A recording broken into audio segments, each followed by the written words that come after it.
വിമതന്മാരുമായി plan commission വീണ്ടും വട്ടമേശ സമ്മേളനം ആരംഭിച്ചിരിക്കുന്നു.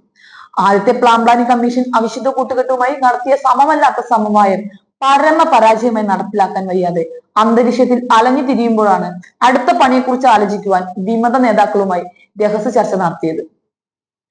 പരിശുദ്ധ ഫ്രാൻസിസ് മാർപ്പാപ്പ അംഗീകരിച്ച കുർബാനയിൽ ഒരു കാരണവശാലും വെള്ളം ചേർക്കാനോ മാറ്റിമറിക്കാനോ സാധിക്കുകയില്ലെന്ന് അസന്നിഗ്ധമായി പല പ്രാവശ്യം വിടുവിടുകയും സിനഡാനന്തര സർക്കുലറുകളുടെ പല പ്രാവശ്യം പ്രഖ്യാപനം നടത്തുകയും ചെയ്തതിനു ശേഷം വിമതന്മാരുമായി ചർച്ച നടത്തി അവരുടെ ഔദാര്യമായി ഞായറാഴ്ചകളിലും പ്രധാന ദിവസങ്ങളിലും ഒരു അംഗീകാര കുർബാന നടത്തിക്കണമെന്നുള്ള സമവായം നടത്തിയത് സഭയോടും മാർപ്പാപ്പയോടും കാണിച്ച അവഹേളനം തന്നെയായിരുന്നു. ആ സമവായം തന്നെ നടപ്പിലാക്കാൻ തയ്യാറാകാതെ വഞ്ചന കാണിച്ച് വിമതന്മാരുമായി വീണ്ടും രഹസ്യ ചർച്ച നടത്തി പുതിയ പണികൾ ഒപ്പിക്കുന്നത് വീണ്ടും സഭയോടും പരിശുദ്ധ പിതാവിനോടും സഭാ വിശ്വാസികളോടും കാട്ടുന്ന മറ്റൊരു വഞ്ചന കൂടിയല്ലേ? സഭയും പരിശുദ്ധ പിതാവും അംഗീകരിച്ച കുർബാനയിൽ മാറ്റം വരുത്തുവാൻ സാധിക്കുകയില്ലെങ്കിൽ എന്താണ് ചർച്ചയുടെ അടിസ്ഥാനം? അതിന്റെ അർത്ഥം പുതിയ ചർച്ച അരപ്പട്ടയും വടിയും കസേരകളും വീതം വെക്കാനുള്ള ചർച്ചകളാണോ? അതോ സഭാ നടപടി നേരിടുന്ന കൂതാശ വിലക്കുള്ള ലോഹധാരികളെ സംരക്ഷിക്കുന്നതിന്റെ തിരക്കഥ മെനയാനാണോ? എന്തായാലും ഒന്നുറപ്പാണ്, സഭാവിരുദ്ധത ആലോചിക്കാനാണ്. അക്കാര്യത്തിൽ ഒരു സംശയവുമില്ല. യഥാർത്ഥത്തിൽ സഭയോട് ചേർന്ന് നിൽക്കുന്ന വൈദികർ, കൂരിയ അംഗങ്ങൾ, വിശ്വാസികൾ എന്നിവരെ അപമാനിക്കുകയാണ് മാർ പാംബ്ലാനി ചെയ്യുന്നത്. സഭ അനുസരണയോട് കൂടി നിന്ന് സഭാ ദൗത്യം നിർവഹിക്കുന്ന ശ്രേഷ്ഠ പുരോഹിതന്മാരെ വിമതന്മാരുടെ ഗൂഢലക്ഷ്യത്തിനു വേണ്ടി ബലിയാടുകളാക്കുന്നത് നിന്ദ്യവും നികൃഷ്ടവുമായ നടപടികളാണ്. ഇത്തരം നടപടികൾ സഭാദൗത്യം സത്യസന്ധമായി നിർവഹിക്കുന്ന വൈദികരെ ആത്മീയ മനോധർമ്മത്തിന് ക്ഷതമേൽപ്പിക്കുക മാത്രമേ ചെയ്യുകയുള്ളൂ.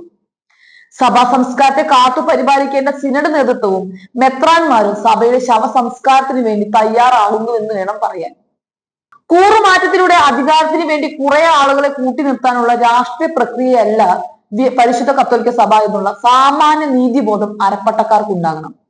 ഇവിടെ കുർബാന പ്രശ്നങ്ങൾ അവസാനിക്കണമെങ്കിൽ സീറോ മലബാർ സഭയിലെ മുൻ liturgy centre director father Peter കണ്ണമ്പുഴയെ സഹായം എത്രാനാക്കിയാൽ ഒരു പരിധിവരെ വിമതന്മാർക്കും സഭാ അനുകൂലികൾക്കും അത് സ്വീകാര്യമാകുമെന്ന ഒരു കുറിപ്പ് സോഷ്യൽ മീഡിയയിൽ കണ്ടു. സീറോ മലബാർ സിനഡ് ഈ കാര്യം അടിയന്തരമായി പരിഗണിച്ച് ഏകീകൃത ക്രമത്തിൽ എറണാകുളത്ത് കുർബാന അർപ്പിക്കുവാൻ ഫാദർ പീറ്റർ കണ്ണമ്പുഴയുടെ സഹായവും കഴിവും തേടുന്നത് നല്ലതാണത്രേ. സഭയുടെ ആരാധനാക്രമത്തിൽ വിദഗ്ധനായ കണ്ണമ്പുഴ അച്ഛന്റെ സേവനം എന്തുകൊണ്ട് സീറോ മലബാർ സഭ തേടിയില്ല എന്നത് വിശ്വാസികൾ ഗൗരവപൂർവ്വം ചിന്തിക്കണമെന്നും കുറിപ്പിൽ പറയുന്നുണ്ട്.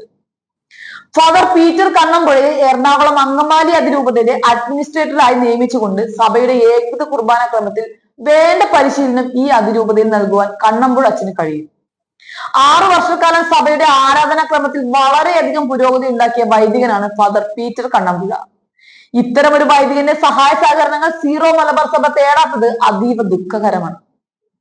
സീറോ മലബാർ സഭയുടെ പെർമനന്റ് സിനഡും സഭാപിതാക്കന്മാരും ഇത്തരം ഒരു വഴിയിൽ ചിന്തിക്കുന്നത് ഉചിതമായിരിക്കുമെന്നും കുറിപ്പിൽ വ്യക്തമാക്കുന്നു.